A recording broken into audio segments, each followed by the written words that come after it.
college students started to believe that their government was lying to them and started up their own counterculture and community. Um, they were known as the hippies. And how did you feel about the government? I think, I would consider myself a hippie. I admit it. I think the reason why I can say that today is that I've never allowed the system to become bigger than me in my life.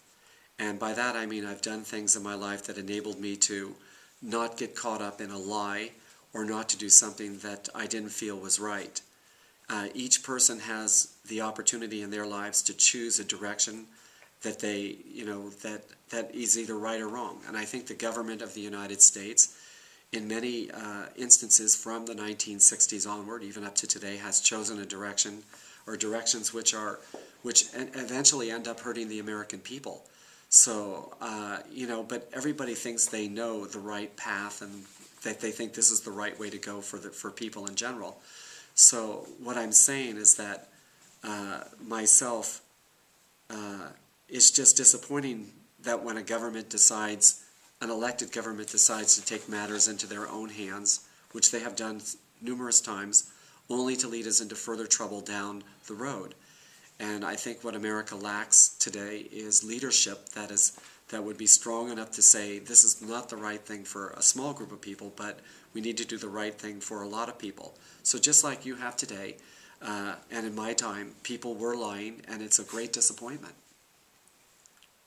Did you or any of your classmates partake in any hippie-like activities, like attempting to change social causes of the time?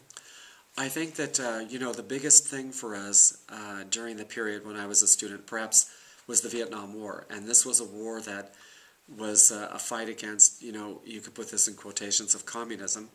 And I think the United States government and Western governments were very much afraid of communism at that time. It came out of World War II. So I think, during that time, most of us were involved in demonstrations against the war, and I include myself. And I participated in the protests that were going on in San Francisco at that time. So when I first came here, when this thing first occurred, it was a big thing because up to this time the American government had never seen such large protests by young people against something that they were doing. So I did participate in them. And did the faculty's way of teaching class change during the hippie movement? I don't think so. I think that teaching, what I've noticed about Abraham Lincoln High, for example, is that this path of students going on to higher education still exists. And it did exist during my time as well. And I mentioned earlier, you said, what is the biggest memory I have, is that Abraham Lincoln provided me back then this path. But it was a path that was difficult, as I said, because my peer group, these people were, doing things like experimenting in recreational drugs. They were missing classes. They were not involved in trying to, go on to higher education, etc. So I think that the biggest thing is that this path of going on to higher education still exists at Abraham Lincoln High, and I'm really happy to see it, that it still exists. People are being drafted into war, and were you afraid of getting drafted? Absolutely. My numbers were, the way they did it was they chose, each person had a birthday for every day of the year, and each day of the year was pulled out. So the first 50 people were going for sure. The next 50, from 50 to 100, were in the reserve. So my numbers when the draft was going on, my numbers were in the 150 to 200 and 300 range, and I was extraordinarily happy.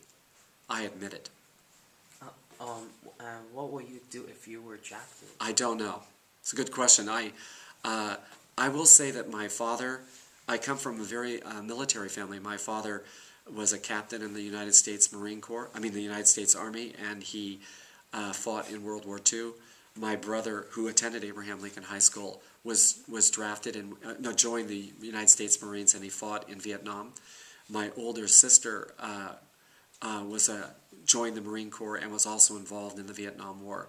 I don't know what I would have done. I would have been extraordinarily unhappy if I had to go. I really would. It's just not, it wasn't something that is a part of my life. And I was mentioning earlier about being a hippie is that there's other ways to serve your country.